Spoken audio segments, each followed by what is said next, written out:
Good morning student. இன்றைக்கி 11th standard commerce பார்க்க போகிறோம். ஏற்கனவே ப்ரீவியஸ் கிளாஸில் உனக்கு என்ன சொன்னேன் அப்படின்னா, இந்த காமர்ஸ் குரூப் நீ சூஸ் பண்ணியிருக்கிறதுனால உனக்கு என்னென்னலாம் பெனிஃபிட் அப்படிங்கிறத நான் சொன்னேன் இல்லையா. என்னென்னலாம் கோர்ஸ் நீ படிக்கலாம், நீ ஒரு யூஸ்ஃபுல்லான கோர்ஸ் செலக்ட் பண்ணியிருக்க அப்படிங்கிறத நம்ம பார்ப்போம் இல்லையா. அதில் ரிலேட்டடாக நான் என்ன நடத்தினேன் அப்படின்னா, இந்த லெசனில் ஆக்சுவலாக 4 டாபிக் நீ பார்த்துருக்கோம். அதாவது ஃபண்டமெண்டல்ஸ் ஆஃப் பிஸ்னஸ் அப்படிங்கிற ஃபஸ்ட் யூனிட் நம்ம பார்க்க போகிறோம். அந்த ஃபஸ்ட் யூனிட்ல 4 டாபிக் மட்டும் தான் நீ தெரிஞ்சுக்க போற. ஃபர்ஸ்ட் என்னது அப்படின்னா இன்ட்ரோடக்ஷன்ஸ், அடுத்து பார்டர் சிஸ்டம், அடுத்து என்ட்ரன்ஸ் ஆஃப் காமர்ஸ், அடுத்து எலிமெண்ட்ஸ் ஆஃப் த என்ட்ரன்ஸ். அப்போ இந்த 4 டாபிக்கை தான் நம்ம என்ன செய்ய போகிறோம் அப்படின்னா, இந்த ஃபண்டமெண்டல்ஸ் ஆஃப் பிஸ்னஸ் அப்படிங்கிற டைட்டிலில் நம்ம தெரிஞ்சுக்க போகிறோம். இதுக்கு ரிலேட்டடாக நான் ப்ரீவியஸ் கிளாஸ்லேயே நடத்துறேன் இல்லையா. அதில் எதெல்லாம் பற்றி நடத்துறேன் அப்படின்னா, இன்ட்ரோடக்ஷன்ஸு ரொம்ப கொஞ்சம் பார்த்தோம். இந்த இன்ட்ரோடக்ஷனில் ஒரு 4 டாபிக் வரைக்கும் நம்ம ப்ரீவியஸ் கிளாஸில் நம்ம பார்த்தோம். இந்த எப்படி காமர்ஸ் ஆரம்பிச்சது அப்படிங்கிற ஹிஸ்ட்ரியை தான் நம்ம இந்த லெசனில் ஃபஸ்ட்டு சொல்லியிருக்காங்க. ஓகேவா. இதில் இன்ட்ரோடக்ஷன்ஸ் அப்படிங்கிறப்ப ஃபஸ்ட்டு ஆரம்ப காலத்தில் நம்மளுடைய நாகரிகம் டெவலப் ஆனதுலேருந்து என்னது அப்படின்னா, இந்த ட்ரேடுங்கிறது நடந்துகிட்டு இருக்கு. அப்பையிலேருந்து வழிவழியாக இன்னைய வரைக்கும் என்ன செஞ்சுட்ருக்கோம் அப்படின்னா, இந்த பிஸ்னஸ் நம்ம கண்டினியூ பண்ணிட்டு இருக்கோம் அப்படிங்கிறதெல்லாம் நம்ம ப்ரீவியஸ் கிளாஸில் பார்த்தோம் இல்லையா. அப்போ சிவிலைசேஷன் ஸ்டார்ட் பண்ணப்போ என்ன ஆயிடுச்சு அப்படின்னா, இந்த ட்ரேடுங்கிறது ஸ்டார்ட் ஆயிடுச்சு.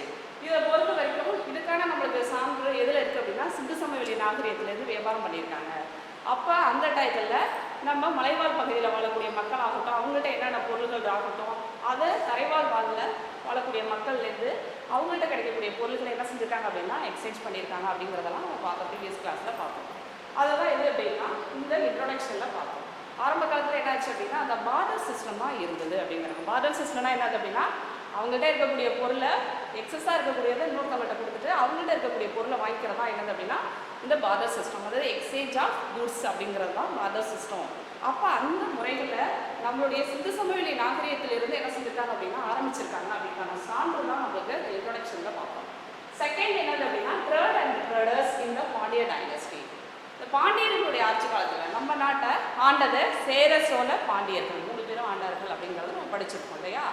இதில் பாண்டியருடைய டைனஸ்டியில் என்னது அப்படின்னா அப்பையிலிருந்து இந்த ட்ரேடுங்கிறது ஸ்டார்ட் ஆகிருக்கு. பாண்டியர்கள் ஆட்சி காலத்தில் தான் என்ன செஞ்சுருக்காங்க அப்படின்னா, நிறைய ஃபாரினர்ஸ் கடல் பயணமாக நம்மளுக்கு என்ன செஞ்சுருக்காங்க அப்படின்னா நம்ம தமிழ்நாட்டுக்கு வந்திருக்காங்க. அவங்களுடைய வியாபாரத்தை இங்கே ஆரம்பிச்சிருக்காங்க. அதுக்கான சான்றும் நம்மள்கிட்ட இருக்குது அப்படிங்கிறாங்க. இந்த இதில் அப்படி ஆரம்பிக்கும் பொழுது என்ன செஞ்சுருக்காங்க அப்படின்னா, சிலப்பதிகாரத்தில் இளங்கோவடிகளில் என்ன செஞ்சுருக்காங்க அப்படின்னா 2 மார்க்கெட்டு நடைபெற்றது. அங்காடி அப்படிங்கிறோம் இல்லையா. இந்த அங்காடிங்கிறது எல்லாரும் சேர்ந்து அவங்களுடைய பொருட்களை விற்கக்கூடிய ஒரு இடம் தான் என்னது அப்படின்னா இந்த அங்காடி. இந்த அங்காடி 2ஆக பிரிக்கிறாங்க. ஒன்று என்னது அப்படின்னா டே மார்க்கெட், இன்னொன்று நைட் மார்க்கெட்டு. அப்போ பகலில் மட்டும் வியாபாரம் செய்யக்கூடிய ஒரு அங்காடி தான் நம்ம என்னது அப்படின்னா நாலங்காடியும், நைட்டில் நடக்கக்கூடிய ஒரு அங்காடி தான் என்னது அப்படின்னா அல்லங்காடி அப்படிங்கிறதும் நம்ம ப்ரீவியஸ் கிளாஸில் நம்ம பார்த்தோம் இல்லையா. இது எந்த ஆட்சி காலத்தில் நடக்குது அப்படின்னா பாண்டியர்களுடைய ஆட்சி காலத்தில் தான், இந்த டைனஸ்டியில் தான் என்னது அப்படின்னா அந்த அங்காடிங்கிறது ஆரம்பித்தாங்க. அப்போ அவங்கள்ட்ட என்னது அப்படின்னா அவங்கள்ட்ட என்னென்னலாம் அதிகமாக இருக்கும் அப்படின்னா காப்பர் ஆகட்டும், சால்ட் ஆகட்டும், துணி ஆகட்டும், இதெல்லாம் என்ன செஞ்சுருக்காங்க அப்படின்னா இந்த அங்காடியில் சேல்ஸ் பண்ணியிருக்காங்க அப்படிங்கிறதுக்கான சான்றும் அதில் இருக்குது. அதேமாதிரி எக்ஸ்போர்ட் இம்போர்ட்டு என்ன செஞ்சுருக்காங்க அப்படின்னா இந்த பாண்டிய டைனஸ்டியில் தான் அவங்க என்ன செஞ்சுருக்காங்க அப்படின்னா இம்ப்ரூவ் பண்ணியிருக்காங்க அப்படிங்கிறதுக்கான சான்று இருக்குது. செகண்ட் பார்த்தீங்க அப்படின்னா கோஸ்டல் ட்ரேட் இன் த ஆன்சியன்ட் தமிழ்நாடு. இந்த கோஸ்டல் ட்ரேடுன்னா என்னது அப்படின்னா கடல் வழி வணிகம் செய்கிறது. இப்போ துறைமுகங்கள்லாம் ஆரம்பித்து நம்ம தமிழ்நாட்டில் எப்போ அங்கே சூஸ் பண்ண இடம் என்னது அப்படின்னா பார்த்தீங்கன்னா பூம்புகார் தான் சூஸ் பண்ணியிருக்காங்க, அந்த கோஸ்டல் ஏரியாவாக. இங்கே தான் என்ன செஞ்சுருக்காங்க அப்படின்னா பல ஃபாரினர்ஸ் அந்த இடத்துல துறைமுகம் அமைச்சு அவங்களுடைய வியாபாரத்தை ஸ்டார்ட் பண்ணாங்க அப்படிங்கிறதுக்கும் அதுக்கு 2ஆக பிரிக்கிறாங்க. ஒன்று என்னது அப்படின்னா மருவூர் பாக்கம், இன்னொன்று பட்டினப்பாக்கம். இந்த மருவூர் பாக்கம்ங்கிறது உள்நாட்டு நகரமும், பட்டினப்பாக்கம்ங்கிறது கொற்கை, முசிறி, பூம்புகார் இந்த மாதிரி ஏரியாலாம் துறைமுகங்கள் அமைச்சு அதை வெளிநாட்டிலேருந்து எடுத்துகிட்டு வரக்கூடிய பொருள்களை அவங்க என்ன செய்கிறாங்க அப்படின்னா ஒரு பண்டக காப்பு வசதி ஏற்படுத்தி அங்கே ஸ்டோரேஜ் பண்ணி அதுக்கப்புறம் தான் என்ன செய்கிறாங்க அப்படின்னா சேல்ஸ் பண்ணுறாங்க. ஸோ அதுக்கு துறைமுகமாக பயன்படுத்தப்பட்டதெல்லாம் எங்கே அப்படின்னா அந்த கோஸ்டல் ஏரியாலாம் செலக்ட் பண்ணியிருக்காங்க. அப்போ அந்த கோஸ்டல் ஏரியா டெவலப் பண்ணது ஃபஸ்ட்டு நம்ம தமிழ்நாட்டில் எங்கே அப்படின்னா நம்ம பூம்புகார், அதுதான் காவேரி பூம்பட்டினம் அப்படிங்கிறது ஆரம்ப காலத்தில் இருந்தது இல்லையா. இப்போ அது எப்போ நடக்குது அப்படின்னா இந்த ஆன்சியன்ட் பீரியடில் ஆரம்ப காலத்திலேருந்து அந்த வியாபாரம் ஸ்டார்ட் ஆனது அப்படிங்கிறத சொல்லியிருக்காங்க. அடுத்தது role of the government during the ancient Tamil Nadu. அப்போ அந்த மாதிரி டயத்தில் அவங்கெல்லாம் வியாபாரம் பண்ணும்போது தமிழ்நாடு கவர்மெண்ட் அவங்களுக்கு என்ன பண்ணி கொடுத்தாங்க அப்படிங்கிறது சொல்லியிருக்காங்க. இப்போ வெளிநாட்டிலேருந்து வரவங்களுக்கு என்ன செஞ்சுருக்காங்க அப்படின்னா அவங்களோட இடவசதி ஏற்படுத்தி கொடுத்தாங்க. அதேமாரி அவங்களுடைய பொருள்களை ஸ்டோரேஜ் பண்ணி கொடுக்கறதுக்கான வசதி ஏற்படுத்தி கொடுத்தாங்க. அவங்கள்ட்ட என்ன செஞ்சுருக்காங்க அப்படின்னா வரி வசூல் பண்ணியிருக்காங்க. அந்த வரியிலேருந்து என்ன செஞ்சுருக்காங்க அப்படின்னா அவங்களுக்கு தேவையான ஃபெசிலிட்டிலாம் பண்ணி கொடுத்துருக்காங்க. அப்போ ஆரம்ப காலத்துல நம்ம கவர்மெண்ட் என்ன செஞ்சுருக்காங்க அப்படின்னா அந்த மாதிரி வியாபாரம் பண்ணுறவங்களுக்கு பல வசதிகள்லாம் பண்ணி கொடுத்துருக்காங்க அப்படிங்கிறது தான் இந்த ரோல் ஆஃப் கவர்மெண்ட்டுடைய பங்கு அப்படிங்கிறாங்க. அதேமாரி எவ்வளோ அதிகமாக நம்ம எக்ஸ்போர்ட் பண்ண முடியும் அப்படிங்கிறதுக்கும் சில ஐடியாலாம் பண்ணி என்ன செஞ்சுருக்காங்க அப்படின்னா எக்ஸ்போர்ட் பண்ணியிருக்காங்க. அடுத்தது contribution of Kautilya to the trade. அர்த்த சாஸ்திரத்தில் சாணக்கியரே எழுதியிருக்காங்க. நம்மளுடைய வியாபாரம் இப்படிலாம் நடைபெற்றது அப்படிங்கிறதுக்கான சான்றும் அதில் சொல்லப்பட்டிருக்கு. அதேமாதிரி உள்நாட்டு வியாபாரமாக இருந்தால் 5%, வெளிநாட்டு வியாபாரமாக இருந்தால் 10% என்ன செஞ்சுருக்காங்க அப்படின்னா டேக்ஸ் வசூல் பண்ணியிருக்கிறதா சான்றும் இருக்குது அப்படின்றாங்க. அடுத்தது commerce and trade in north India. Northern சைடில் எப்படி டெவலப் ஆனது அப்படிங்கிறாங்க. அதாவது 16ஆம் நூற்றாண்டுலேருந்து என்ன செஞ்சுருக்காங்க அப்படின்னா அப்போ பால்மான்கிற ஒரு சுல்தானாக இருக்கும் பொழுது இந்த வியாபாரம் அதிக அளவு என்ன செஞ்சுருக்காங்க அப்படின்னா அடர்ந்த காடு பகுதியெல்லாம் சாலையை அமைச்சு அவங்களுடைய வியாபாரத்தை டெவலப் பண்ணியிருக்காங்க. அதேமாரி அலாவுதீன் கில்ஜிங்கிறவர் என்ன செஞ்சுருக்காரு அப்படின்னா அவருடைய பொருள்லாம் இங்கே கொண்டு வந்து ரொம்ப விலை அதிகமாக உள்ள பொருள்கள்லாம் விலை கம்மியாக விற்றுருக்காங்க. அதுக்கான சான்றும் இருக்குது அப்படிங்கிறாங்க. அதேமாதிரி பெர்சியாவிலேருந்து என்ன செய்கிறாங்க அப்படின்னா நிறைய பொருட்கள்லாம் இறக்குமதி பண்ணி மானிய முறையில் சப்சிடரி முறையில் பொருட்கள்லாம் விற்பனை பண்ணியிருக்காங்க.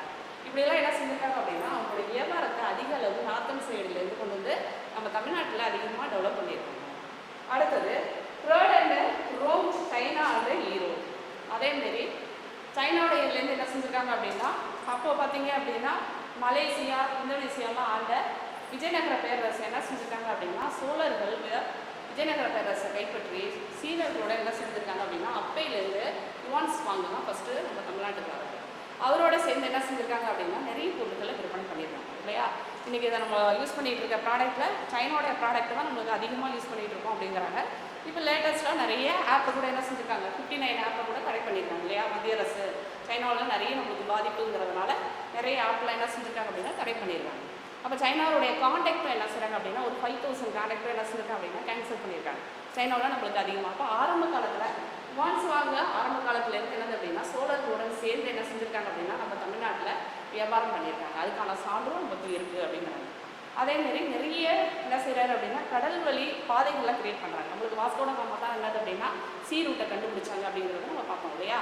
அந்த சீ ரூட்டை அவர் கண்டுபிடிச்சி நிறைய ஐரோப்பியர்கள் இங்கே வராங்க. ஐரோப்பியர்கள், போர்த்துகீசியர்கள், ரோமானியர்கள், எகிப்தியர்கள் இவங்கெல்லாம் என்ன செய்கிறாங்க அப்படின்னா நம்ம தமிழ்நாட்டுக்கு வந்து அவங்களுடைய ப்ராடக்ட் என்ன செய்கிறாங்க அப்படின்னா அதிகமாக விற்பனை பண்ணாங்க. அப்போ இந்த வியாபாரங்கிறது இப்போ ஆரம்பிக்கல. ஆரம்ப காலத்துலேருந்து என்னது அப்படின்னா படிப்படியாக நம்மளுக்கு நடந்துகிட்டு இருக்குது.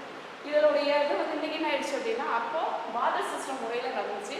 மணியுடைய வேல்யூ அதுக்கப்புறம் என்னாச்சு அப்படின்னா ஆங்கிலேயருக்குலாம் வர ஆரம்பித்தாங்க. என்னது அப்படின்னா மணியுடைய வேல்யூ டிரான்சாக்ஷன் ஆகிடுச்சு. அப்படி படிப்படியாக மணியுடைய வேல்யூவாக என்னது ப்ராடக்ட் கொடுத்துட்டு நம்ம பணம் வாங்குற மாதிரி முறைகள்லாம் இம்ப்ரூவ் ஆணுச்சு அப்படிங்கிறதுக்கான சான்றும் சொல்லப்பட்டிருக்கு அப்படின்னா ஓகேவா. இப்போ இன்ட்ரோடக்ஷன்ஸில் டாபிக் நம்ம என்ன பார்த்துக்கோம் அப்படின்னு மொத்தம் 6 டாபிக். இது வந்து என்னது அப்படின்னா நம்மளுடைய ஹிஸ்ட்ரி எப்படி நம்மளுடைய ட்ரேட் டெவலப் ஆகுது அப்படிங்கிறதுக்கான ஹிஸ்ட்ரி தான் என்னது அப்படின்னா இன்ட்ரோடக்ஷனில் சொல்லியிருக்காங்க. ஓகேவா. அடுத்தது என்னது அப்படின்னா பார்டர் சிஸ்டத்தை பற்றி நம்ம தெரிஞ்சுக்கணும். பார்டர் சிஸ்டம் நம்ம என்ன பார்த்தோம், இதுதான் மெயின். இதுலேருந்து நம்ம லெசனுக்குள்ள போகிறோம். இது ஹிஸ்ட்ரி அந்த fundamentals of commerce way history நம்ம பார்த்தோம். இப்போ பார்டர் சிஸ்டம் பார்க்கணும். நான் ஏற்கனவே சொல்லியிருக்கேன் பார்டர் சிஸ்டம் என்னது அப்படின்னா exchange of goods and service. அப்போ குட்ஸ் அண்ட் சர்வீஸை எக்ஸ்சேஞ்ச் பண்ணக்கூடிய ஒரு அமைப்பு தான் என்னது அப்படின்னா இந்த பார்டர் சிஸ்டம். இந்த பார்டர் சிஸ்டத்தை பொறுத்த வரைக்கும் என்னது அப்படின்னா 2 பேருக்குமே என்னது அப்படின்னா கன்வீனியண்ட்டாக இருக்கணும். இப்போ நான் ஒரு பொருளை கொடுத்துட்டு ஒரு பொருளை வாங்குறேன் அப்படின்னா அவங்க 2 பேருக்கும் என்னது அப்படின்னா கன்வீனியன்ட் இருக்கணும். அப்படி இருந்தால் தான் என்னது அப்படின்னா அந்த பார்டர் சிஸ்டம் ஸ்மூத்தாக போகும் அப்படிங்கிறது. அப்போ ஆரம்ப காலத்தில் பணத்துடைய வேல்யூ கிடையாது. பணம் வச்சு ஒன்றும் மதிப்பும் கிடையாது. கொஞ்சம் கொஞ்சம் தான் என்னது அப்படின்னா இன்றைக்கி மணியுடைய வேல்யூ வந்துச்சு அப்படிங்கிறாங்க. அப்போ அந்த பார்டர் சிஸ்டத்தில் என்ன சொல்கிறாங்க அப்படின்னா அதில் என்னென்னலாம் தடைகள் ஆரம்ப காலத்தில் இருக்குது அப்படின்னா இப்போ constraints in the barter system இதெல்லாம் தடைகள் இருந்துச்சு அப்படிங்கிறதுக்கு ஃபஸ்ட் என்ன சொல்லியிருக்காங்க அப்படின்னா the lack of double coincidence of the wants. பொருளை கொடுக்குறவரும் பொருளை வாங்குவவருக்கும் என்னது அப்படின்னா அங்கே விருப்பம் இருக்கணும். 2 பேருக்கும் விருப்பம் இருந்தால் தான் இது என்னது அப்படின்னா ப்ராப்பராக நடக்கும். விருப்பம் இல்லை அப்படின்னா அதில் நம்மளுக்கு இந்த பார்டர் சிஸ்டத்துடைய குறைபாடுகள் இருக்குது. இது நிபந்தனைகளுக்கு சில நிபந்தனைகளுக்கு உட்பட்டு தான் அந்த பார்டர் சிஸ்டம் நம்ம பண்ணணும் அப்படிங்கிறதான் அந்த கன்ஸ்ட்ரெயின்ஸ் இந்த பார்டர் சிஸ்டத்தில் சொல்லியிருக்காங்க. அப்போ இங்கே பொறுத்த வரைக்கும் lack of the double coincidence of the wants. இப்போ ஃபார் எக்ஸாம்பிள் ஏயும் பியும் ஒரு பிஸ்னஸ் பண்ணிகிட்டு இருக்காங்க அப்படின்னா ஏட்ட என்னது அப்படின்னா அதிகமாக நெல் இருக்குது அப்படின்னா பிகிட்ட துணி இருக்குது. இப்போ இந்த நெல் யாருக்கு தேவைப்படணும் அப்படின்னா பிங்கிறவருக்கு தேவைப்படணும். அப்போ பிங்கிறவர் ஏட்ட என்ன செய்யணும் அப்படின்னா இப்போ நம்ம என்ன பார்த்தோம் அப்படின்னா the lack of double coincide of the bonds பார்த்தோம். இதில் பொறுத்த வரைக்கும் ஒப்பந்தத்தில் ஈடுபடக்கூடிய ரெண்டு பேருக்கும் என்னது அப்படின்னா உடன்பாடு இருக்கணும். அந்த உடன்பாடு இல்லை அப்படின்னா அந்த பார்டர் சிஸ்டம் ப்ராப்பராக இங்கே செயல்படாது அப்படிங்கிறது பார்த்தோம். இப்போ இதில் எனக்கு என்ன உதாரணம் பார்த்தோம், ஏக்கும் பிக்கும் பார்த்தோம். ஏங்கிறவங்கள்ட்ட நெல் அதிகமாக இருக்குது, பிங்கிறவர்கிட்ட கிளாத் அதிகமாக இருக்குது அப்படிங்கிறத வச்சுக்கோம். இப்போ ஏகிட்ட உள்ள நெல் யாருக்கு தேவைப்படுறதா இருக்கணும் அப்படின்னா பிக்கு தேவைப்படுறதா இருக்கணும். அதேமாரி பியில் இருக்கிற துணி யாருக்கு தேவைப்படுறதா இருக்கணும் அப்படின்னா ஏக்கு தேவைப்படுறதா இருக்கணும். இந்த மாதிரி ரெண்டு பேருக்கும் அங்கே ஒற்றுமை இருந்தால் மட்டும்தான் அந்த பார்டர் சிஸ்டம் என்ன அப்படின்னா சிறப்பாக செயல்படும். இல்லை இதில் ஒருத்தவருக்கு தேவைப்பட்டு ஒருத்தவருக்கு தேவைப்படலை அப்படின்னா அப்போ அந்த பார்டர் சிஸ்டம் என்னது அப்படின்னா அங்கே ஃபெயிலியர் ஆகிடும். அப்போ அந்த பார்டர் சிஸ்டம் பொறுத்த வரைக்கும் ரெண்டு பேருக்கும் விருப்பம் இருந்தால் மட்டும்தான் இது சக்ஸஸ் ஆகும். அதில் குறைபாடுகள் சில சூழ்நிலைகள் ஏற்படுது அப்படிங்கிறது.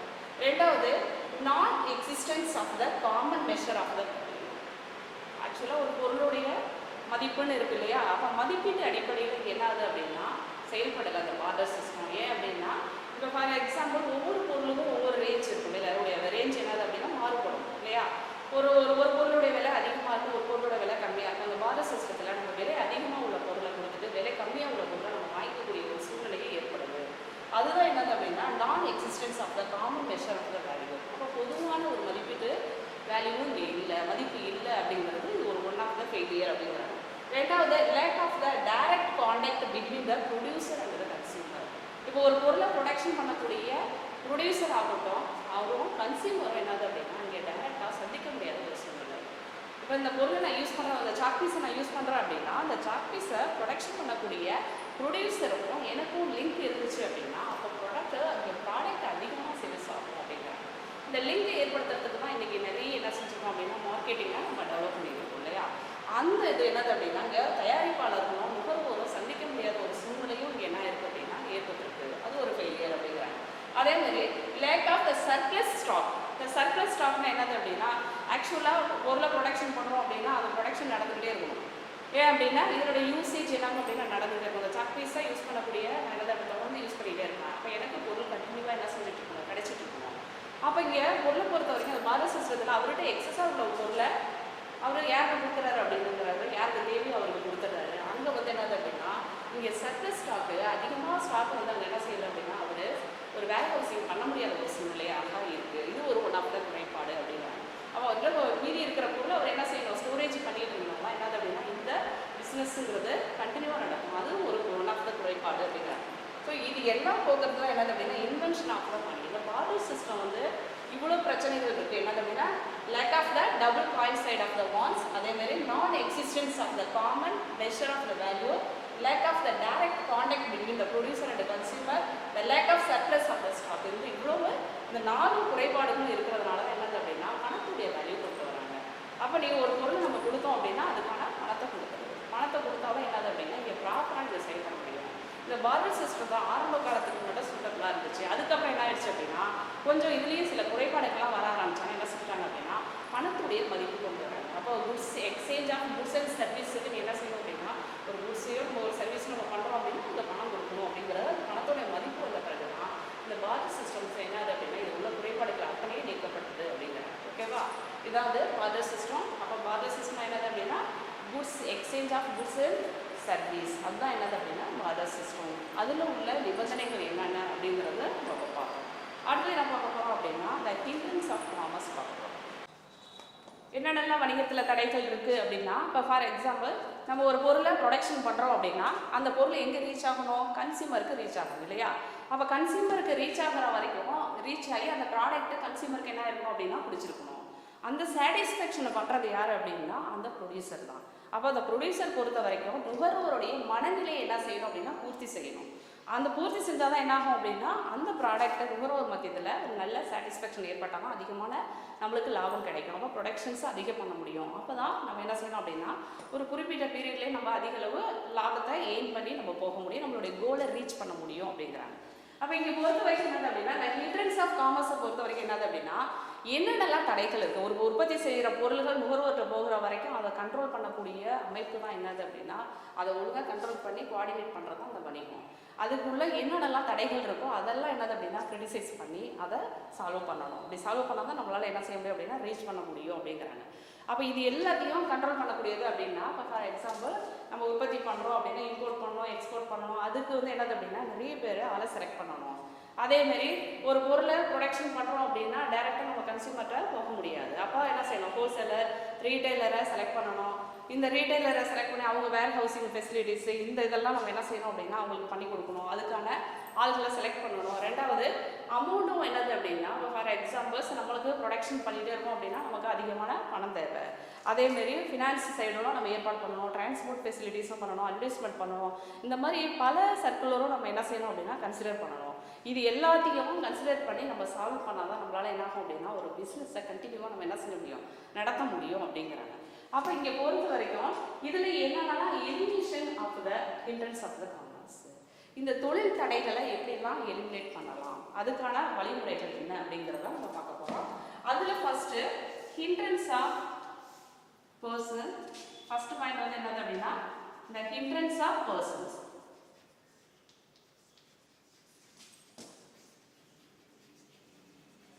ஹிண்ட்ரன்ஸ் ஆஃப் பர்சன்ஸ் அப்படின்னா என்னது அப்படின்னா ஆல்சார் தடை. இப்போ ஃபார் எக்ஸாம்பிள் ஆல்சார் தடைனா என்னது அப்படின்னா நான் ஏற்கனவே சொல்லியிருக்கேன், ஒரு பொருளை ப்ரொடக்ஷன் பண்ணி அதை கன்சியூமருக்கு ரீச் பண்ணணும். ஆனால் ப்ரொடியூசர், தயாரிக்கக்கூடிய ஒரு ப்ரொடியூசர் யாரை ரீச் பண்ண முடியாது அப்படின்னா கன்சியூமரை டேரெக்டாக என்னது அப்படின்னா சந்திக்க முடியாத ஒரு சூழ்நிலை. அப்போ அந்த ரீச் பண்ணுறதுக்கு தான் நம்ம என்ன செய்கிறோம் அப்படின்னா இந்த ஹோல்சேலரு, ரீட்டைலரும் நம்ம செலக்ட் பண்ணுறோம் இல்லையா. அப்போ இங்கே பொறுத்த வரைக்கும் என்னது அப்படின்னா இந்த ஹிண்ட்ரன்ஸ் ஆஃப் பர்சன்ஸ்னா இவருடைய கடைசியாக உள்ள ஸ்டேஜ் தான் யார் அப்படின்னா அந்த கன்சியூமர். அவருடைய தேவைகளை ஃபுல்ஃபில் பண்ணணும், அவருக்கு சாட்டிஸ்ஃபைட் பண்ணணும், அவருக்கு என்ன பொருள் தேவையோ அதை கரெக்டாக ப்ரொடக்ஷன் பண்ணி கொடுக்கணும். ரெண்டாவது அந்த பொருள் ப்ரொடக்ஷன் பண்ணி போன பொருளுக்கும் அவருக்கு சாட்டிஸ்ஃபைடாக இருக்கா அப்படிங்கிறது வரைக்கும் யாருடைய பொறுப்பு அப்படிங்கிறது இந்த ப்ரொடக்ஷன் பண்ணக்கூடிய ஒரு ப்ரொடியூசருடைய பொறுப்பு. அப்போ இங்கே பொறுத்த வரைக்கும் ஆல்சார் தடையை நீக்கிறோம். இப்போ ஃபார் எக்ஸாம்பிள் ஒரு பொருளை ப்ரொடக்ஷன் பண்ணக்கூடியது இப்போ மும்பையில் இருக்குது, ஒரு பொருள் தயாரிக்கக்கூடியது மும்பையில் இருக்குது அப்படின்னா கன்சியூமர்ஸ் வந்து என்னது அப்படின்னா இங்கே நம்ம சென்னையில் இருக்கோம் அப்படின்னா மும்பையிலேருந்து சென்னைக்கே நம்மளுக்கு அந்த ப்ராடக்ட் கிடைக்கணும். ரெண்டாவது கண்டினியூட்டியாக கிடைக்கணும். கண்டினியூட்டியாக கிடைச்சிட்டு அந்த பொருளும் என்ன செய்யணும் அப்படின்னா நம்மளுக்கு விலையும் நம்ம வாங்கக்கூடிய அளவில் இருக்கணும். ஸோ இது எல்லாத்தையும் ஃபுல்ஃபில் பண்ணக்கூடியதாக என்னது அப்படின்னா இந்த ஹிண்ட்ரன்ஸ் ஆஃப் பர்சன்ஸ். அப்போ இங்கே ஆல்சார் தடையை நீக்கிறாங்க. எங்கேயோ ப்ரொடக்ஷன் ஆகக்கூடிய ஒரு பொருளை நுகர்வோர் எங்கேயோ இருக்காங்க, இப்போ இவங்க 2 பேருக்கு இடையில உள்ள கேப்பை ஃபுல்ஃபில் பண்ணுறாங்க. அந்த நுகர்வோருக்கு கண்டினியூட்டியாக அந்த பொருளை கிடைக்கிறதுக்கான வழிவகைகளும் நியாயமான விலையில் அந்த பொருளை கிடைக்கிறதுக்கும் ஏற்பாடு பண்ணுறாங்க. ஸோ அதுதான் என்னது அப்படின்னா த ஹிண்ட்ரன்ஸ் ஆஃப் பர்சன்ஸ். ஓகேவா. அடுத்தது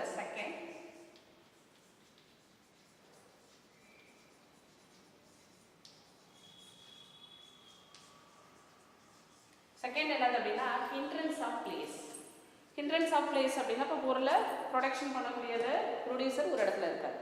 பிளேஸ் அப்படிங்கிறது இப்போ கன்சியூமருங்கிறது நம்ம இப்போ இங்கே மயிலாடுதுறையில் இருக்கோம் அப்படின்னா எங்கேயோ ப்ரொடக்ஷன் ஆகக்கூடிய ஒரு சென்னையிலேருந்து ஒரு மயிலாடுதுறைக்கு பொருள் வரணும் அப்படின்னா இப்போ நம்ம எது மூலியமாக வரலாம், டிரான்ஸ்போர்ட் மூலியமாக வரலாம். இல்லை நம்ம வெளிநாட்டுக்கு நம்ம எக்ஸ்போர்ட் பண்ணணும் அப்படின்னா எது வழியாக போகலாம் அப்படின்னா இப்போ ஃபார் எக்ஸாம்பிள் கடல் மூலியமாக நம்ம செலுத்தலாம், பொருள் கொண்டு போகலாம். அடுத்தது ஏர்போர்ட் மூலியமாக நம்ம என்ன செய்யலாம் அப்படின்னா பொருள்களை அனுப்பலாம். அப்போ அந்த ஹிண்ட்ரன்ஸ் ஆஃப் பிளேஸுங்கிறது ப்ரொடக்ஷன் ஆகி ஒரே இடத்துல ஒரு பொருள் இருக்கக்கூடாது. அந்த பொருளை என்ன செய்யணும் அப்படின்னா நம்ம அந்த டிரான்ஸ்போர்ட் ஃபெசிலிட்டி மூலியமாக என்ன செய்கிறாங்க அப்படின்னா எந்தெந்த இடத்துக்கு தேவையோ அந்தந்த இடத்துக்கு அனுப்புறது தான் என்னது அப்படின்னா இந்த ஹிண்ட்ரன்ஸ் ஆஃப் பிளேஸு. இதை பொறுத்த வரைக்கும் எதன் மூலியமாக நம்ம பண்ணிட்டு இருக்காங்க அப்படின்னா கடல் வழியாகவும் நமக்கு பொருள் போயிட்டுருக்கு, அதேமாரி ஆகாய வழியாகவும் நமக்கு பொருள் போயிட்டுருக்கு, தரை வழியாகவும் அதுமாரி டிரான்ஸ்போர்ட் வழியாகவும் நமக்கு என்னது அப்படின்னா பொருட்கள் வந்துட்டு இருக்கு. ஸோ அதுக்கு போக்குறதுக்கு என்னது அப்படின்னா நம்ம தொழிலில் உள்ள தடைகள் ஏன்னா ப்ரொடக்ஷன் ஆகி ஒரே இடத்துல இருக்கக்கூடாது. அந்த பொருள் என்ன கன்சியூமருக்கு ரீச் ஆகும் இல்லையா, அந்த ரீச் ஆகிறதுக்கு டிரான்ஸ்போர்ட் இன்னைக்கு நம்மளுக்கு அதிக அளவு யூஸ் ஆகிட்டு இருக்கு. அப்போ டிரான்ஸ்போர்ட் ஃபெசிலிட்டி மூலமா நம்ம என்ன செய்யறோம் அப்படின்னா பொருட்களை நமக்கு ஈஸியாக கிடைக்கிறதுக்கு ஒரு வழிவகை செய்யுது. அதான் ஹிண்ட்ரன்ஸ் ஆஃப் பிளேஸ். அடுத்தது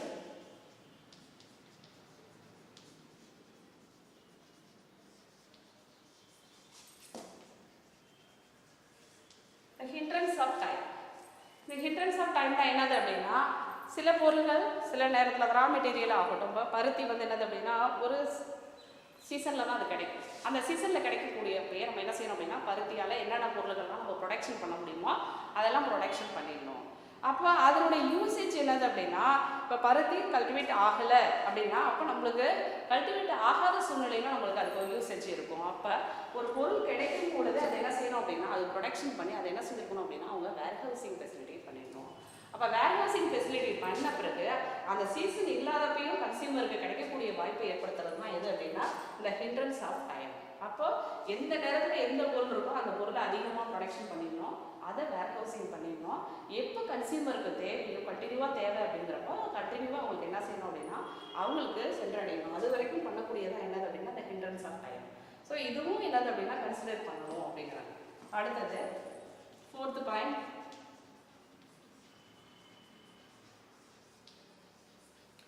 hindrance of risk. The hindrance of risk அப்படின்னா என்னது அப்படின்னா இப்போ பொருளை ப்ரொடக்ஷன் பண்ணியாச்சு, அந்த பொருளை என்ன செய்யணும் அப்படின்னா பேக்கிங் பண்ணணும் இல்லையா? பேக்கிங் பண்ணி அதுக்கப்புறம் அதனுடைய ப்ரைஸ் எல்லாம் ஒட்டி அதுக்கப்புறம் தான் நமக்கு வரும் இல்லையா? அது டெஸ்ட்டுக்கு போகும். அந்த டெஸ்ட்டில் அவங்க ஓகே இது வந்து குவாலிஃபைடு அப்படின்னு சொல்லி அவங்க என்ன செய்யறாங்க, குவாலிட்டியானதுன்னு அவங்க ஒரு சர்டிஃபிகேட் கொடுத்த பிறகு தான் உங்களுக்கு சேல்ஸ் வரும். இதெல்லாம் நிறைய ப்ரொசீஜர்லாம் நிறைய இருக்குது. இங்கே பொறுத்த வரைக்கும் என்னது அப்படின்னா இந்த ஹிண்ட்ரன்ஸ் ஆஃப் ரிஸ்க்கை பொறுத்த வரைக்கும் ஒரு பொருளை பேக் பண்ணணும். அந்த பேக் பண்ணதை சிலது வந்து என்ன செய்யணும் அப்படின்னா சில பொருள்களை ஸ்டோரேஜில் நம்ம ஒரு குளிர்சாதனத்தில் தான் வைக்கிற மாதிரி சில பொருட்கள் இருக்கும். அதை கரெக்டான முறையில் குளிர்சாதனத்தில் நம்ம என்ன செய்யணும் அப்படின்னா ஸ்டோரேஜ் பண்ணணும். ரெண்டாவது அப்படியே வேர் ஹவுசிங் பண்ணும் பொழுது நிறைய நம்மளுக்கு ட்ராபேக்லாம் ஏற்படுறதுக்கு இருக்குது. எலி தொல்லையோ இல்லை ஒரு பூச்சினால நம்மளுக்கு தொல்லையெல்லாம் ஏற்படுறதுக்கு வாய்ப்பெல்லாம் இருக்குது. ஸோ அதுகிட்டேருந்து பாதுகாத்து நம்ம என்ன செய்யணும் அப்படின்னா ப்ராப்பராக அந்த பொருளை நம்ம சேமிக்கணும். அப்படி சேமிச்சாலும் நம்மளுக்கு என்ன ஆகும் அப்படின்னா லாஸ் ஏற்படாமல் இருக்கும். சப்போஸ் நம்ம ஸ்டோரேஜ் பண்ணிட்டோம் ப்ராப்பராக இருக்கும் அப்படிங்கிற மாதிரி இருக்கக்கூடாது. அப்போ அங்கே போய் நம்ம என்ன செய்யணும், அடிக்கடி செக் பண்ணிக்கணும் அந்த பொருள் கரெக்டாக பேக்கிங் ஆயிருக்கா அப்படிங்கிறதும் நம்ம வெரிஃபை பண்ணிக்கணும். ஸோ இதெல்லாம் வந்து என்னது அப்படின்னா அப்போ நம்ம ஒரு ப்ரொடியூசர் பண்ணக்கூடிய ஒரு ப்ரொடியூசருக்கு நிறைய ரிஸ்க் இருக்குது. ஸோ இதெல்லாம் ஒரு கன்சிடர் பண்ணணும் அப்படிங்கிறது தான் இந்த ஹிண்ட்ரன்ஸ் ஆஃப் ரிஸ்க் அப்படிங்கிறாங்க. அடுத்தது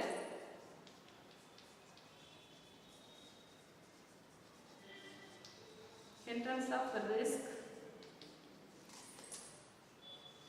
of loss. என்னது hindrance of risk and of loss? இப்போ ஃபார் எக்ஸாம்பிள் ரிஸ்க்குன்னா நம்ம என்னென்னலாம் பார்த்தோம், பொருளை பேக்கிங் பண்ணுறதுல கரெக்டாக பண்ணணும். பேக்கிங்கில் ஏதோ ஒரு ட்ராபேக் இருந்தாலும் என்ன ஆகும் அப்படின்னா பொருள் டேமேஜ் ஆகிடும், அந்த பொருள் திருப்பி ரிட்டர்ன் ஆகிடும் இல்லையா? இப்போ அதே தான் நீங்கள் சொல்கிறாங்க என்னது அப்படின்னா hindrance of risk of loss. பொருளை பேக்கேஜ் பண்ணி நம்மளுக்கு டிரான்ஸ்போர்ட்டில் ஏற்றிட்டாங்க. அந்த டிரான்ஸ்போர்ட்டில் பேக்கேஜ் பண்ணும்போது சரியாக பேக்கேஜ் பண்ணலை அப்படின்னா என்ன ஆகும் அப்படின்னா அந்த பொருளெல்லாம் நிறைய டேமேஜ் ஆகிடும். அப்போ டேமேஜ் ஆன பொருளை நம்ம என்ன செய்ய முடியாது அப்படின்னா ரீட்டைலருக்கு ஹோல்சேலருக்கு நம்ம கொடுக்க முடியாது. அந்த பொருள் திருப்பி ரிட்டர்ன் நம்மளுக்கு தான் வரும், பாதி இது வேஸ்டேஜ் ஆகிடும். அதேமாரி எடுத்துகிட்டு போகும்போது டிரான்ஸ்போர்ட் வழியாக நம்ம ஒரு பொருளை ஹோல்சேலருக்கோ ரீட்டைலருக்கோ நம்ம அனுப்பும் பொழுது என்ன ஆகும் அப்படின்னா நேச்சுரல் கிளைமேட் மூலியாக நம்மளுக்கு பாதிப்பு ஏற்படுறதுக்கு வாய்ப்பு உண்டு. இல்லை ஏதோ ஒரு ஆக்சிடென்ட் ஆயிடுச்சு, பொருள்லாம் கீழே கொட்டிடுச்சு அப்படின்னா சேதம் ஏற்படுறதுக்கு வாய்ப்பு உண்டு. அப்போ அதனால தான் என்ன செய்யணும் அப்படின்னா இன்சூரன்ஸ் பண்ணணும் அப்படிங்கிறாங்க. அந்த இன்சூரன்ஸில் ஃபயர் இன்சூரன்ஸ் இருக்குது, அதேமாரி கடல் காப்பீடு, இந்த மாதிரி பல விதமான ஜெனரல் காப்பீடு, இந்த மாதிரி இன்சூரன்ஸ் நம்ம என்ன செஞ்சுக்கணும் அப்படின்னா இன்சூரன்ஸ் பண்ணியிருக்கணும். பண்ணிட்டோம் அப்படின்னா நம்மளுக்கு லாஸ் ஏற்படுறப்ப அந்த இன்சூரன்ஸ் மூலமாக நம்ம என்ன செஞ்சுக்கலாம் அப்படின்னா கிளைம் பண்ணிக்கலாம் அப்படிங்கிறாங்க. அதுதான் என்னது அப்படின்னா hindrance of risk of loss அப்படிங்கிறாங்க. ஓகேவா? என்ன பார்த்தோம், ஹிண்ட்ரன்ஸ் ஆஃப் பர்சன் பார்த்தோம், இது ஆல்சார் தடை. அதேமாரி ஹிண்ட்ரன்ஸ் ஆஃப் பிளேஸ் பார்த்தோம். இங்கே பொறுத்த வரைக்கும் என்னது அப்படின்னா டிரான்ஸ்போர்ட் வழியாக நம்ம என்ன செய்யணும் அப்படின்னா கன்சியூமருக்கு ரீச் பண்ணுறது பார்த்தோம். ஹிண்ட்ரன்ஸ் ஆஃப் டைம் அப்படிங்கிறப்ப ஒரு குறிப்பிட்ட பொருள் ஒரு குறிப்பிட்ட டயத்தில் தான் கிடைக்கும், அந்த டயத்தில் ப்ரொடக்ஷன் பண்ணி நம்ம என்ன செய்யணும் சேவ் பண்ணிடணும் அப்படிங்கிறது பார்த்தோம். ஹிண்ட்ரன்ஸ் ஆஃப் ரிஸ்க் அப்படிங்கிறப்ப என்னது அப்படின்னா அப்படி நம்ம ஸ்டோரேஜ் பண்ணும்பொழுது ஏற்படக்கூடிய ப்ராப்ளத்தெல்லாம் நம்ம அனலைஸ் பண்ணணும் அப்படிங்கிறது பார்த்தோம். இதேமாரி ஹிண்ட்ரன்ஸ் ஆஃப் ரிஸ்க்கை வந்து ஆஃப் லாஸ் அப்படிங்கிறது எதை சொல்கிறாங்க அப்படின்னா பொருளை பேக்கேஜ் பண்ணி அனுப்பும்பொழுது சரியாக பேக்கேஜ் பண்ணலை, இல்லை ஏதோ ஒரு ஆக்சிடென்ட் ஆயிடுச்சு அப்படின்னா அப்போ இன்சூரன்ஸ் பண்ணியிருக்கணும் அப்படிங்கிறதான் எது அப்படின்னா இந்த hindrance of risk of loss அப்படிங்கிறத பார்த்தோம். அடுத்தது hindrance of knowledge. 6th point,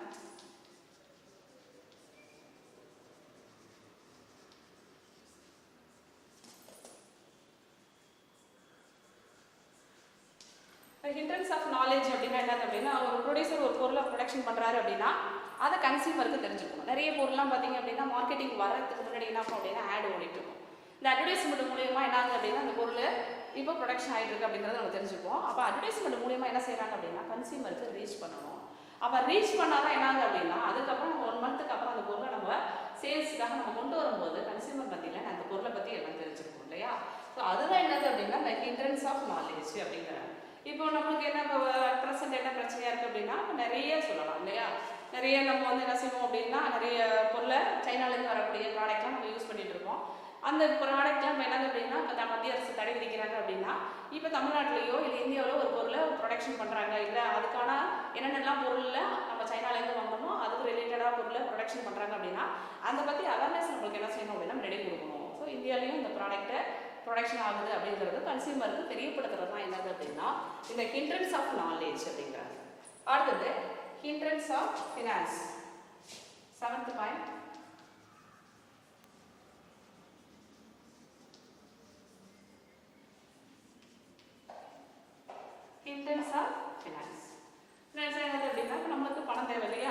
பொருளை ப்ரொடக்ஷன் பண்ணிகிட்டே இருக்கோம். இந்த ப்ரொடக்ஷன் பண்ணிகிட்டே இருக்கும்பொழுது என்னது அப்படின்னா இது ஹோல்சேலர்கிட்ட போகும், ஹோல்சேலர்லேருந்து ரீட்டைலர் போகும், ரீட்டைலர் கன்சியூமர் போகும். இவங்க எல்லாமே என்னது அப்படின்னா ஹோல்சேலர் ஒரு ப்ரொடியூசர் வாங்குறாரு அப்படின்னா எல்லா அமௌண்ட்டும் கொடுத்து அவரால் வாங்க முடியாது. அப்போ அவர் என்ன செய்வார் அப்படின்னா இனிஷியல் பேமெண்ட் மாதிரி கொஞ்சம் கொடுத்துட்டு அடுத்த மாதம் கொஞ்சம் பே பண்ணுறேன் அப்படிம்பாரு. அப்போ அங்கே பொறுத்த வரைக்கும் ப்ரொடியூசருக்கு என்னது அப்படின்னா பணம் கண்டினியூவாக தேவைப்படும். அப்போ அதுக்கு அவர் என்ன செய்வார் அப்படின்னா நிறைய பேங்க்லேயோ இல்லை ஃபினான்ஷியல் இன்ஸ்டியூஷன்லேருந்து என்ன செய்வார் அப்படின்னா அவர் ஃபண்டை வாங்கி தான் என்ன செய்யணும், ப்ரொடக்ஷன் பண்ணணும் இல்லையா. அப்போ அந்த மாதிரி ஃபண்டை அவர் வாங்கி அவர் கண்டினியூட்டியாக என்ன செஞ்சிடும் அப்படின்னா ப்ரொடக்ஷன் பண்ணிகிட்டே இருக்கணும். ஃபண்டு நம்மளுக்கு தேவைன்னு ஸ்டாப் பண்ணிட்டார் அப்படின்னா இங்கே எல்லாமே என்ன ஆகிடும் அப்படின்னா அப்படியே ஸ்டாப் ஆகிடும். அப்போது இங்கே பொறுத்த வரைக்கும் ஒரு ப்ரொடியூசருக்கு தேவையான ஃபினான்ஸை வந்து என்ன செய்யணும் அப்படின்னா கண்டினியூவாக அவருக்கு ஒரு 6 months அவர் ஏற்கனவே பிளானிங் பண்ணியிருப்பார் இல்லையா. ஒரு ப்ராடக்டை ப்ரொடியூஸ் பண்ணுறாரு அப்படின்னா ஒரு பிளான் பண்ணியிருப்பாரு. நம்ம அதை 6 months வரைக்கும் இவ்வளோ ஃபண்டு தேவை, இவ்வளோ லேபர் தேவை, இவ்வளோ ரா மெட்டீரியல் தேவை அப்படிங்கிற மாதிரி ஆல்ரெடி பிளானட். அந்த பிளானட் பண்ணி அதுக்கான ஃபண்டை என்ன செய்யணும் அப்படின்னா அடுத்த 6 months முடிய போது அடுத்த 6 monthsக்கான ஃபண்டை அவர் ரெடி பண்ணிடணும். ஸோ அந்த ரெடி பண்ணால் தான் அடுத்த 6 monthsக்கான ப்ராசஸ் அவர் ஸ்டார்ட் பண்ண முடியும். ஸோ அது எல்லாமே எதில் வரும் அப்படின்னா இந்த ஹிண்ட்ரன்ஸ் ஆஃப் ஃபினான்ஸ் வரும். ஓகேவா. அடுத்த பாயிண்ட் ஹிண்ட்ரன்ஸ் ஆஃப் எக்ஸ்சேஞ்ச். அடுத்தது வந்து என்னது அப்படின்னா ஹிண்ட்ரன்ஸ் ஆஃப் எக்ஸ்சேஞ்ச். இந்த ஹிண்ட்ரன்ஸ் ஆஃப் எக்ஸ்சேஞ்ச் அப்படிங்கிறது நம்ம ஏற்கனவே தெரியும். எக்ஸ்சேஞ்ச்னா என்னது, குட்ஸ் அண்ட் சர்வீஸ் நம்ம என்ன செய்யறோம் அப்படின்னா குட்ஸை கொடுத்துட்டு மாற்றுறதுன்னு சொல்லுவோம் இல்லையா. அது ஆரம்ப காலத்தில். இப்போ வந்து என்னது அப்படின்னா இந்த ஹிண்ட்ரன்ஸ் ஆஃப் எக்ஸ்சேஞ்ச் ஒரு பொருளை நம்ம என்ன செய்யறோம் அப்படின்னா பகிர்வுக்காக அனுப்புகிறோமா அப்படிங்கிறப்ப அங்கே பொறுத்த வரைக்கும் என்னது அப்படின்னா அந்த பொருளுக்கான கரெக்டான மதிப்பு நம்மளுக்கு அந்த வேல்யூ கிடைச்சிடணும். அப்போ அந்த பொருளுக்கான வேல்யூ என்னவோ அது கரெக்டாக கொடுத்துடணும். இதை நுகர்வோர்கிட்ட ரீச் பண்ணணும். இந்த பொருளை நான் ப்ராடக்டை கொடுக்குறேன், அந்த பொருளுக்கான மதிப்பு நீ கொடுத்துடணும் அப்படிங்கிற போது என்ன செய்யணும் அப்படின்னா எக்ஸ்சேஞ்ச். சில ப்ராடக்ட்டை பண்டலாக என்ன செய்வோம், ஹோல்சேலர் பே பண்ணுறாரு ப்ரொடியூசர் அப்படின்னா ஹோல்சேலர்கிட்ட சொல்லியிருக்கோம் இவ்வளோ பொருளுக்கான மதிப்பு இவ்வளவு அப்படிங்கிற மாதிரி. அப்போ பொருளை கொடுக்கறதுக்கான கரெக்டான மதிப்பு வந்தால் தான் இங்கே என்ன ஆகும் அப்படின்னா அந்த ப்ரொடியூசர் கண்டினியூவாக அவருடைய ப்ரொடக்ஷனை ஸ்டார்ட் பண்ண முடியும், ரன்னிங்காக அவர் நடந்துகிட்டே இருக்கும் அப்படிங்கிறது தான் என்னது அப்படின்னா இந்த ஹிண்ட்ரன்ஸ் ஆஃப் எக்ஸ்சேஞ்ச். அப்போ பகிர்வுக்கான சரியான விலை அவருக்கு கிடைக்கணும், அதுதான் ஹிண்ட்ரன்ஸ் ஆஃப் எக்ஸ்சேஞ்ச் அப்படிங்கிறாங்க. அடுத்தது பார்த்தீங்க அப்படின்னா 9th point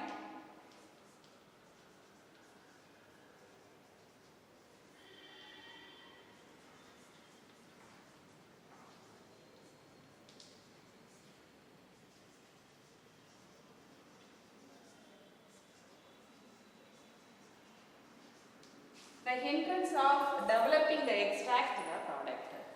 இது என்னது அப்படின்னா இப்போ ஒரு பொருளை ப்ரொடக்ஷன் பண்ணி நம்ம கன்சியூமருக்கு அனுப்புகிறோம் இல்லையா, அந்த பொருளுக்கு சரியான விலையை நினைக்கணும். இப்போ ஃபார் எக்ஸாம்பிள் இதுக்கான ரிசர்ச் நம்ம ஒரு பொருளை ப்ரொடக்ஷன் பண்ணி டைரெக்டாக யாருக்கு போகாது அப்படின்னா கன்சியூமருக்கு போகாது. அது எங்கே போகும் அப்படின்னா ஃபுட்டு ரிசர்ச் சென்டருக்கு போகும். அந்த ஆராய்ச்சியாளர்கள் அவங்க என்ன செய்வாங்க அப்படின்னா அந்த ஃபுட்டை ரிசர்ச் பண்ணி ஃபுட்டாகட்டும் ப்ராடக்ட் ஆகட்டும் அதை ரிசர்ச் பண்ணி ஓகே இது குவாலிஃபைடு அப்படிங்கிற மாதிரி அவர் என்ன செய்யணும் அப்படின்னா அவர் தரச்சான்றிதழ் கொடுத்தா தான் அடுத்த இடத்துக்கு போகும் இல்லையா.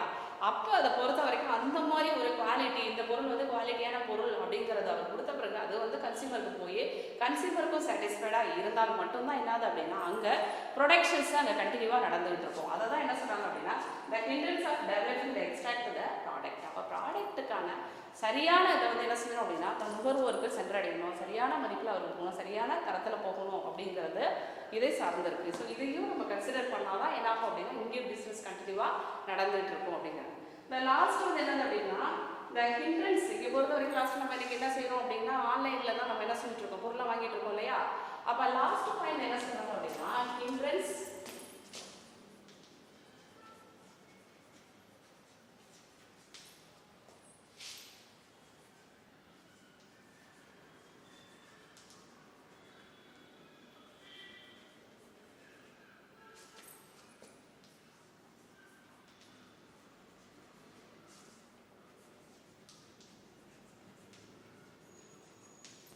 the hindrance of selections and the delivery the doorsteps.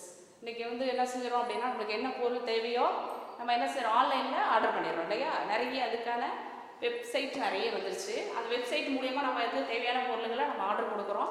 அந்த ஆர்டர் மூலியமாகவே நம்மளுக்கு என்னது அப்படின்னா வீட்டுக்கே டோர் டெலிவரி பண்ணிடுறாங்க. அப்போ நம்மளுடைய பணத்தை உடனே ரெடி கேஷ் கொடுத்தவங்க இல்லை நம்மளுடைய அக்கௌண்ட்லேருந்து ட்ரான்ஸ்ஃபர் பண்ணணும். அந்த அளவுக்கு என்னது அப்படின்னா இன்றைக்கி பிஸ்னஸ் பிஸ்னஸ் டெவலப் ஆகிடுச்சு.